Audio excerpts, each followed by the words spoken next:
Shri Venkateswara gold తాకట్టులో ఉన్న మీ బంగారాన్ని విడిపించి కొనబడును.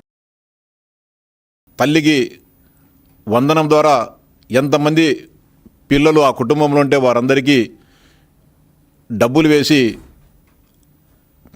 అందరినీ కూడా ఆర్థికంగా బలోపేతం ఇటీవలనే చేయడం జరిగింది.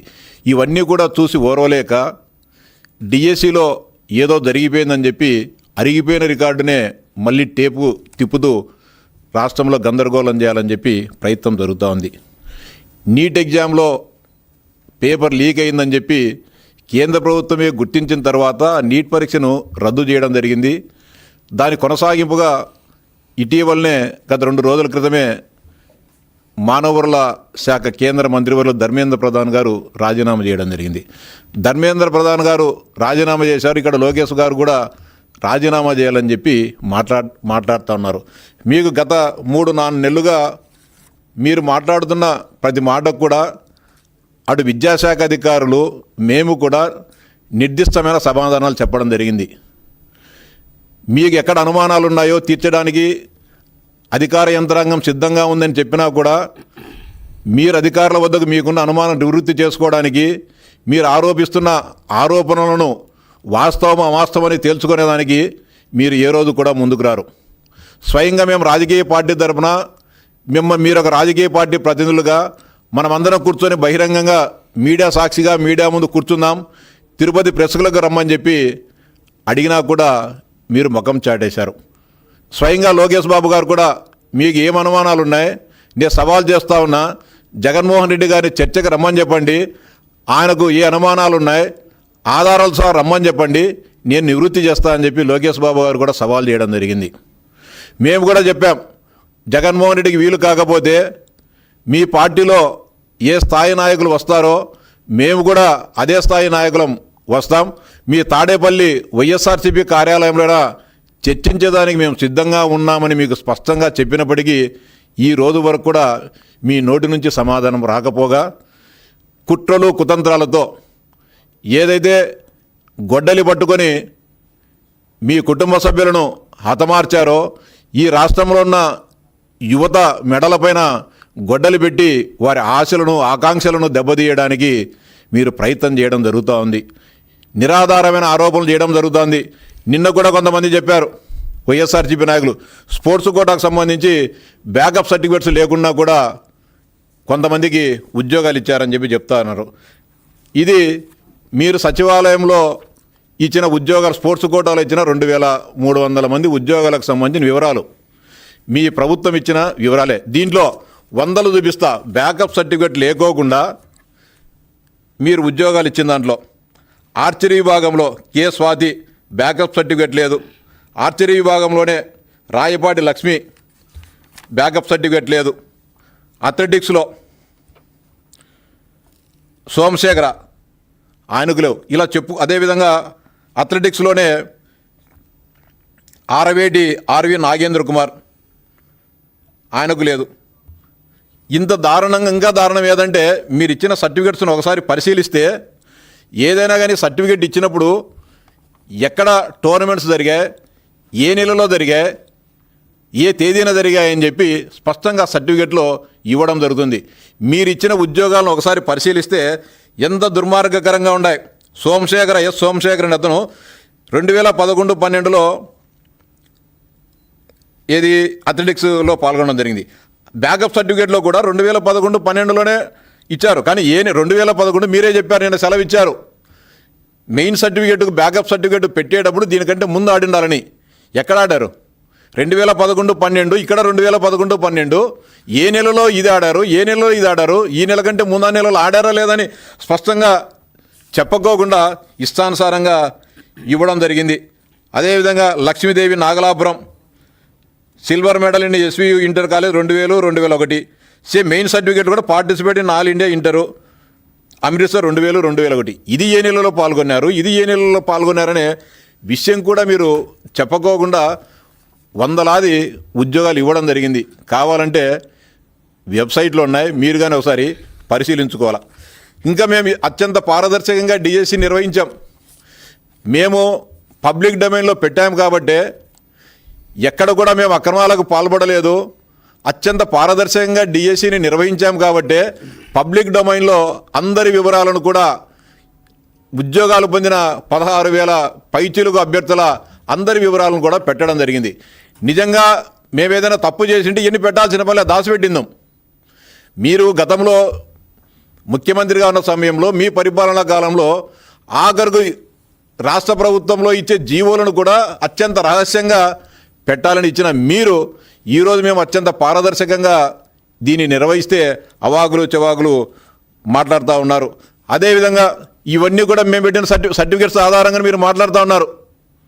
16,000 మందికి సంబంధించి మాట్లాడుతూ మళ్ళీ మా మీద బురదల్లే కార్యక్రమానికి చెప్తున్నారు. అంతేకాకుండా అనేక రకాలుగా రేపు ధర్నాలు చేస్తామని చెప్తా ఉన్నారు పెద్ద ఎత్తున. ఎవరింటి దగ్గర ధర్నాలు చేయాలా? మెగా డిఎస్ ఇస్తా అని మోసం చేసిన జగన్మోహన్ రెడ్డి దగ్గర ఇంటి దగ్గర మీరు ధర్నా చేయాలా? గ్రూప్ 1 పరీక్షల్లో కుంభకోణానికి పాల్పడిన జగన్ రెడ్డి ఇంటి ముందర మీరు ధర్నా చేయాలా? కడప జిల్లా పరిషత్తులో అక్రమాలకు పాల్పడిన మీ నాయకులకు వ్యతిరేకంగా నిరుద్యోగుల జీవితాలతో ఆటలాడుకున్న మీ జగన్మోహన్ రెడ్డి రాజీనామా చేయాలని చెప్పి మీరు డిమాండ్ చేయాల. 2006 సంవత్సరం 2007 మధ్యకాలంలో రాజశేఖర రెడ్డి గారు ముఖ్యమంత్రిగా ఉన్నప్పుడు కడప డిఎస్సిలో జరిగిన అక్రమాలకు బాధ్యత మనం తీసుకుందాం. జగన్మోహన్ రెడ్డి తండ్రి ఫోటో పెట్టుకున్నాం, తండ్రి పేరు వాడుకుంటున్నాం, దాని బాధ్యత కూడా మనం తీసుకుందామని చెప్పి మీరంతా జగన్మోహన్ రెడ్డి ఇంటి దగ్గర ధర్నాలు చేయాల. ఇవన్నీ మాట్లాడుకోకుండా ఇష్టానుసారంగా మాట్లాడుతున్నారు. ఇంత మాట్లాడుతున్నారు మీరు. ధర్మేంద్ర ప్రధాన్ గారు రాజీనామా చేశారు మీరు చేయాలని. ధర్మేంద్ర ప్రధాన్ గారిని ఒక ప్రతిపక్ష పార్టీగా మేము కూటమిలో ఉన్నాం, ఎన్డీఏ కూటమిలో భారతీయ జనతా పార్టీ, తెలుగుదేశం పార్టీ, జనసేన ఈ రాష్ట్రంలో పొత్తు, మేము ఎన్డీఏ కూటమిలో ఉన్నాం. మీరు ప్రతిపక్ష పార్టీగా ధర్మేంద్ర ప్రధాన్ను రాజీనామా చేయాలని చెప్పి ఏ రోజైనా మీరు అడిగినారా? ఏం లోకేష్ బాబు గారినే మాట్లాడుతూ ఉన్నారే, ఎందుకు కానీ మీరు మాట్లాడలేకపోయినారు? మీ సాక్షి పేపర్లో కానీ మీ టీవీలో కానీ ఒక చిన్న వార్త అయినా కానీ వచ్చిందన్న మిమ్మల్ని అడుగుతా ఉన్నా. అంతేకాకుండా పిల్లేశారు. పిల్లేస్తే సరైన ఆధారాలు పెట్టనందున, వాస్తవ సమాచారం లేనందున మీ లాయర్లు చీఫ్ జస్టిస్ గారికి డివిజన్ బెంచ్కి క్షమాపణలు చెప్పి వెనక్కి తీసుకోవడం జరిగింది. మళ్ళా చెప్తున్నారు నిన్న పేపర్లు సక్రమంగా పెట్టలేదని. పేపరు సక్రమంగా పెట్టలేనడికి పిల్లెందుకు? మీకు ఒక రాజకీయ పార్టీనా? అంటే కోర్టు సమయాన్ని, కోర్టు అంటే మీకు చిన్నచూపుగా కనబడుతోందని ప్రశ్నిస్తా ఉన్నా. సరైన సమాచారం మీ దగ్గర లేదు కాబట్టే కోర్టు ఆ పిటిషన్ను తిరస్కరిస్తుందనే భయంతో తెలివిగా మీరు ఆ పిటిషన్ను వెనక్కి తీసుకోవడం జరిగింది. మేము తప్పు జరిగితే ఒప్పుకునేదానికి సిద్ధంగా ఉన్నాం. ప్రభుత్వంలో 100కు 100% అన్నీ కరెక్ట్గా జరుగుతాయి, తప్పు జరిగితే నేను ఒప్పుకునేదానికి సిద్ధంగా ఉన్నాను అని చెప్పి పలు సందర్భాల్లో లోకేష్ బాబు గారు చెప్పడం జరిగింది. మీకు గుర్తుందో లేదో వైఎస్ఆర్సీపీ నాయకులకు గతంలో గాలి ముద్దుకృష్ణమనాయుడు ఉమ్మడి రాష్ట్ర విద్యాశాఖ మంత్రిగా ఉన్న సమయంలో 10వ తరగతి పరీక్షలు లీక్ అయినాయని చెప్పి నైతిక బాధ్యత వహించి రాష్ట్ర విద్యాశాఖ మంత్రిగా రాజీనామా చేయడం జరిగింది. అది తెలుగుదేశం పార్టీ నిబద్ధత. తప్పు జరిగింది కాబట్టి దానికి బాధ్యతగా ఆ రోజు విద్యాశాఖ మంత్రి బాధ్యత వహించడం జరిగింది. మీ గ్రూప్ 1 పరీక్షల్లో ఇంత ఘోరాలు ఇన్ని జరిగితే ఏనాడైనా కానీ బాధ్యత తీసుకున్నారా మీరు? తప్పు జరిగిందని కనీసం ఒక అధికారితో అయిన స్టేట్మెంట్ కానీ మీరు కానీ రాజకీయంగా ఒకటి ఇచ్చారా?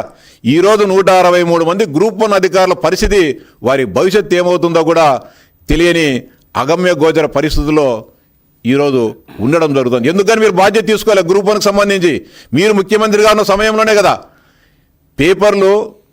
పరీక్ష పేపర్లు అత్యంత కట్టుదిట్టమైన భద్రత మధ్య దిద్దాల్సి ఉంటే హాయిలాండ్లో మీ డ్రైవర్లు, మీ బండ్రోజులు, మీ ఇంట్లో పనిచేసే కూలోళ్ళు వీళ్ళందరితో కలిపి గ్రూప్ 1 పేపర్లు దిద్దిన మాట వాస్తవమా కాదా? 2006 సంవత్సరం కడప డిఎస్సిలో మీ తండ్రి గారు ముఖ్యమంత్రిగా ఉన్నప్పుడు ఓఎంఆర్ సీట్లనే మార్చేసి మెరిట్ ఉన్న నిరుద్యోగ ఉపాధ్యాయులందరినీ కూడా నాశనం చేసి కోట్లాది రూపాయలు మీ బంధువులు డబ్బులు తీసుకొని వాటిని తారుమారు చేసిన మాట వాస్తవం కాదా? ఆ పరీక్ష రాష్ట్రమంతా కాకుండా ఒక్క కడప జిల్లాలోనే డిఎస్సి పరీక్ష రద్దయిన మాట వాస్తవమా కాదా? ఒకసారి జగన్మోహన్ రెడ్డి గారు చెప్పాలి. ఎవరు బాధ్యత తీసుకుంటారు దీనికి? ఇది వాస్తవమా కాదా? డిఎస్సిలో ఏ యొక్క చిన్న తప్పు జరక్కోకుండా 100% పారదర్శకంగా జరిగితే ఇంత నానాయాగి చేస్తూ ఉన్నారు. ఇంకా రేపు పెద్ద ఎత్తున ధర్నాలు చేస్తామంటున్నారు.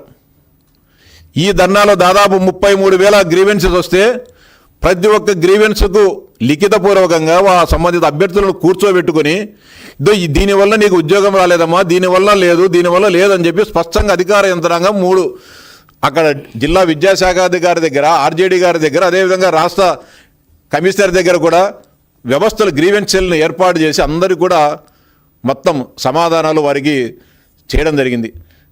200 పైచిలుకు కోర్టు కేసులు వేస్తే ఏ కోర్టు కేసులు కూడా ప్రభుత్వానికి వ్యతిరేకంగా తీర్పు రాలే. అవన్నీ కూడా ప్రభుత్వము ఏదైతే కౌంటర్ వేసిందో వాటన్నింటిని కూడా రాష్ట్ర హైకోర్టు కూడా సమ్మతించడం జరిగింది. ఇక్కడ ఎవరు కూడా నిరుద్యోగులు మాట్లాడడంలే. డిఎస్సిలో మాకు అన్యాయం జరిగిందనో, డిఎస్సిలో అవకతవకలు జరిగాయనో, ఈ రాష్ట్రంలో పరీక్షలు రాసిన నిరుద్యోగ ఉపాధ్యాయులు ఎవరు మాట్లాడడంలే. మాట్లాడుతుండేది ఒకరు రాజకీయ నిరుద్యోగులు మాత్రమే. రాజకీయ నిరుద్యోగులు జగన్మోహన్ రెడ్డి ఆయన ముఠ ఎప్పుడెప్పుడు ఈ రాష్ట్ర ముఖ్యమంత్రిగా కూర్చోవాలని చెప్పి తగతగలాడుతూ గందరగోళాన్ని చేయాలని చెప్పి ప్రయత్నం చేస్తూ ఉన్నారు. ఇవన్నీ కూడా చర్చించాలంటే అసెంబ్లీకి రమ్మంటే మళ్ళా రాడు. ఎక్కడ మాట్లాడాలా? ఈ రాష్ట్రంలో నేను ఒక శాసనసభ్యునిగా గెలిపించడం జరిగింది. పులివెందుల నియోజకవర్గ ప్రజలు చర్చించేదానికి అసెంబ్లీకి రావు. ఒక మాజీ ముఖ్యమంత్రిగా, ఒక పార్టీ అధినేతగా నిజంగా నీకు అనుమానాలుంటే చర్చించాల్సింది అసెంబ్లీకి రావాలా? నీ దగ్గర ఏ సాక్ష్యాధారంలో తీసుకొని అసెంబ్లీకి రా. వచ్చే అసెంబ్లీ జరుగుతుంది కదా, దానికి మాత్రం రావు. చెట్ల కింద, గోడల కింద, చెరువు గట్ల మీద కూర్చొని బురదల్లే కార్యక్రమానికి నువ్వు ప్రయత్నం చేస్తూ ఉన్నావు. నీ ప్రయత్నం ఎప్పటికీ కూడా సఫలం కాదు. ఇంకా నీ మీద జంజీ యువత దృష్టి సారించి ఉండింటే ఈ రాష్ట్రంలో జంజీ యువత నీకు ఆ 11 కూడా వచ్చేటి కావు. జంజీ యువతకు కూడా విజ్ఞప్తి చేస్తా ఉన్నాం. 19-24 మధ్య కాలంలో జగన్మోహన్ రెడ్డి చేసిన దుర్మార్గాల పట్ల యువతను ఏ విధంగా వేధించారు, యువతకు ఏ విధంగా అన్యాయం చేశారన్న దానిపైన దృష్టి సారించాలా. ఆయన విశ్వరూపాన్ని, ఆయన వైఖరిని మీరు గమనించాలా అని చెప్పి జంజీ యువత కూడా విజ్ఞప్తి చేస్తూ ఉన్నాం. అంతేకాకుండా ఏ ఒక్క ఉపాధ్యాయుని పోస్టు కూడా చేయకోకుండా రాష్ట్రంలో నిరుద్యోగ ఉపాధ్యాయులందరూ కూడా ఆ రోజు అన్యాయం చేయడం జరిగింది. రాజీనామా చేయాల్సింది లోకేష్ బాబు గారు కాదు, జగన్మోహన్ రెడ్డి, బొత్స గారు, మీ అందరికీ కూడా, మేధావులందరికీ కూడా చెప్తాను, మీ వైఖరి వలన, మీ తప్పుడు ఆలోచనల వలన ఈ రాష్ట్రం సర్వనాశనం కావడం జరిగింది. దానిపైన మీరు రాజీనామా చేయాలా? ఈ రాష్ట్ర ప్రజలకు తప్పు చెప్పాలి తప్ప ఇంకోటి కాదు. మరోసారి కూడా సవాల్ చేస్తూ ఉన్నాం. రేపు మీరంతా ధర్నాలు చేస్తున్నారు కదా, పిలిపించినారు. మేము పొద్దున మీరు టైం ఇస్తే తాడేపల్లె కొంపకాడికి వస్తాం అందరం. మీరు ఎంతమందిని పంపించి బయట కూర్చొని, రోడ్డు మీద కూర్చొని చర్చిద్దాం. చర్చించేదాన్ని మీరు సిద్ధంగా లేరు. చర్చించేదాన్ని మేము సిద్ధంగా ఉన్నాం. మీకు చేతనైతే మా సవాల్ను స్వీకరించండి. ఎక్కడ అవకతవకలు జరిగాయో, స్పోర్ట్స్ కోటాలో ఏ ఇబ్బందులు జరిగాయో అన్ని దానిపైన కూడా రేపే చర్చించడానికి సిద్ధంగా ఉన్నామని చెప్పి మరోసారి మీకు సవాల్ చేస్తున్నాం. మీ తాడేపల్లి కొంపగాడికే డైరెక్ట్గా రమ్మన్నా కానీ ఆడికి వస్తాం, లేదు బెంచ్ సర్కిల్కి రమ్మని వస్తాం. ఎక్కడికి రమ్మంటే అక్కడికి వచ్చేదానికి సిద్ధంగా ఉన్నాం. లేదంటే మీ ఇడవలపాయకు రమ్మన్నా కానీ మేము వస్తాం. ఇవన్నీ కూడా మీరు గమనంలో పెట్టుకొని, ఒళ్ళు దగ్గర పెట్టుకొని ప్రవర్తించాలని చెప్పి డిమాండ్ చేస్తున్నా. కేవలం లోకేష్ బాబు గారి ప్రతిష్టను చూసి ఇష్టానుసారంగా మాట్లాడిన ప్రతిష్ట తగ్గదు, పెరుగుతుందనే విషయాన్ని కూడా ఒక విషయాన్ని చెబుతూ వేమన ఒక పద్యం రాశాడు. తప్పులెన్నువారు తండోపతండంబు లురువి జనులకెళ్ళ నుండు తప్పులెన్నువారు తమ తప్పులు ఎరుగరు విశ్వదాభిరామ వినురవేమ అని వేమన తన వేమన శతకంలో చెప్పడం జరిగింది. ముందు మీరు చేసిన తప్పులను, మీరు చేసిన మోసాలను, మీరు ద్రోహాలను ముందు ఒకసారి ఆత్మ పరిశీలన చేసుకొని ఇంకొకరి మీద బురద తల్లండి. ఆ తప్పులు ఏదైనా జరుగుతూ ఉంటే మాట్లాడండి తప్ప ఇష్టానుసారంగా మాట్లాడితే చర్మం తీసి తోలు కడతామని చెప్పి హెచ్చరిస్తా ఉన్నా.